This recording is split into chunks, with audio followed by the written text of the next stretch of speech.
Hey there, it's Gabrielle Nicolay from SpeechKids. I am a speech-language pathologist, also called a speech therapist, in private practice in the Washington, D.C. area. And I teach little kids how to talk, and I help their parents to understand them better. And these videos are part of the way that I do that. And so if you've been following along, we've been talking about dump and fill, which is like my favorite developmental stage. Later versions of that include build and destroy, build it up, knock it over. And these are all games that toddlers can play for a really long time while you sort of scratch your head and wonder what to think about next. At least that's what I do. The moments when I can really be in enjoyment with them are pretty great. But today I wanted to talk about, and I'm looking over here because I've got notes, I wanted to talk about the same notion of repetition, because toddlers are doing some of the same things over and over and over again, right? They love to play peekaboo for 5-10 minutes at a time. They do the dump and fill. But they also do these, sometimes they do some pretty annoying things too, and they do them over and over and over and over again. And why is that? And so I wanted to, in the next couple of videos, sort of pick apart some more annoying things that toddlers do. And if you've got some, please send them, because I'm happy to dive into those that are interesting to you all as well. But the one I want to pick on today is that one more scenario. And for purposes of this video, we'll just talk about one more book at bedtime, because it's a classic time of day when you need to separate from your child so that they can go to sleep. But they don't always want to be, particularly like late 2-year-olds and early 3-year-olds, even late 3-year-olds. They don't want to separate from you because they've actually just realized that you have a life after they go to bed. And sometimes that can be really hard. And so this one more book strategy pops up innocently enough one night when you are probably having a rough day and maybe they're a little overtired, and they say, "One more book, Mommy. One more book, Daddy." And you've already told them that it's the last one, right? You have a nice bedtime routine set up, and if you don't, I can help you get one. Everything's going fine, and then there's this one more book. Okay, what is a person to do? Well, the reason, if we're fast forwarding now to, this is a routine that my child engages in, and it's super annoying to me because I already told them it was the last book. If we go back to the first time, you probably said, "Okay, honey," and then you'll go to bed. And so you gave in. And so turns out that super annoying behavior of, "I just want one more book," it's all your fault. And I say that without any blame at all, because we've all been there. But if we want to look at it and like problem solve it a little bit, we got to go back to the beginning, which was, it worked. And when something works, especially for very small children, and for us too, when it works, we want to do it again. And so then, guess what? That super annoying, repetitive behavior pops up every night after that. And that is so hard, because it's hard to unwind and it's hard to understand. But your child is actually like a super advanced scientist.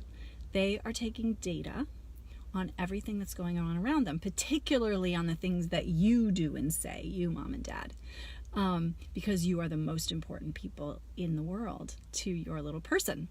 And so your little person is taking their cues from you about how to be in the world, and like what the rules are and where the boundaries are. And so if one night you say, "Okay, honey, one more book," there again, that gets recorded. All that stuff gets recorded, and they're going to remember it and pull it out the next time they need something, or they feel like they need to get one of their needs or wants met. And so they are actually not doing this to make you crazy. They're not doing it to push your buttons, even though that's how it feels.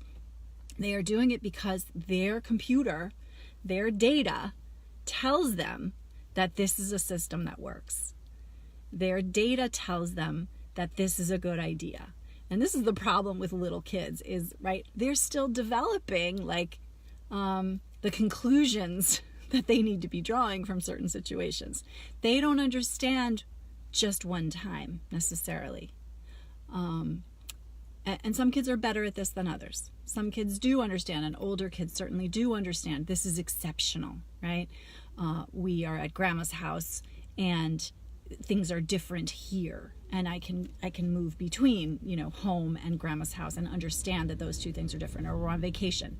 But some kids have a terrible time adjusting to vacation and the difference. And some kids have a terrible time having been on vacation and getting all the extras, for example. And I just came back from spring break, so of course I've been experiencing this a little bit.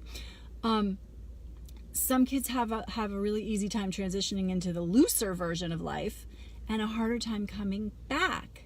And so, the reason that that kids have a hard time transitioning back to home is, again, because we've sort of disrupted the routine, introduced some change, and some kids are really susceptible to that. And again, some are not. So what are you supposed to do? So this is where it's not so much about your child, turns out. It's more about you. And again, when I say it's all your fault, what I'm saying is probably at some point in the past, you or somebody else, some other caregiver, offered that one more book as a strategy. So now we have a couple of different options. One is you might just accept that the one more book is a part of bedtime. If it really is one more book, and if you have the patience and the time and the energy, which, if you're a parent of a small child, you may or may not have. So, but what I want to empower you with is that is your choice. It is absolutely your choice to decide that is time that you are happy to give your child, if that's what you want to do. And you should, if that's what you want to do. And if you don't want to do it, then maybe you're ready for a change. If like the notion of like, okay, I'm just going to change my mind about this, and it really is that easy, even though it's not that simple, easy. Anyway, if you decide like, oh, heck no, I can't do this anymore, then you're ready for a change. Now, here's the catch with any kind of change of anybody's behavior, really, is it's harder to unlearn an old pattern in order to relearn a new pattern. So, okay. If you decide that that's what you're going to do, that's what you're going to do. And it's going to be fine. It won't be fine the first time. It won't be fine the second time. But usually by the third, fourth, or fifth time, your child is perfectly capable of learning. Actually, when I say we're going to read 2 books, that is all. And so, again, I'm picking on this like one more book example, but that it's true of any sort of annoying behavior that you want to get rid of, is once you have decided, then the path is very clear, because then you know how you are going to act when the situation presents itself. And the trick is you got to stay calm. And that can be the hardest thing, honestly. It can be the hardest thing in the world to stay calm when your toddler, your little one, is amping up and up and up. And you have to detach from that. And that's difficult at times, really difficult.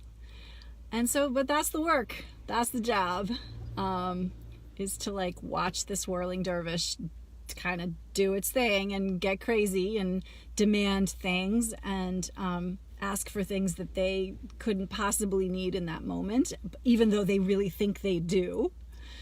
And to say, I am your parent and I know best what is right for you. So, if you are really having trouble with bedtimes, with tantrums, with these sort of hazards, occupational hazards of parenting, I encourage you to check out Toddler Talk on my website, which is SpeechKids.com. And there's a tab for online programs. I have so many strategies in there to get you through bedtimes, to get you through tantrums, and to really help your parenting life look more like you want it to, if that's something you're interested in. Again, if you decide just to be okay with what's happening, then guess what? That annoying behavior that your child is engaging in, it's no longer annoying because you've decided that it's not. So either way, I'm rooting for you. And if you have questions, more concerns, want to reach out, I would love to hear from you. Take care. Bye-bye.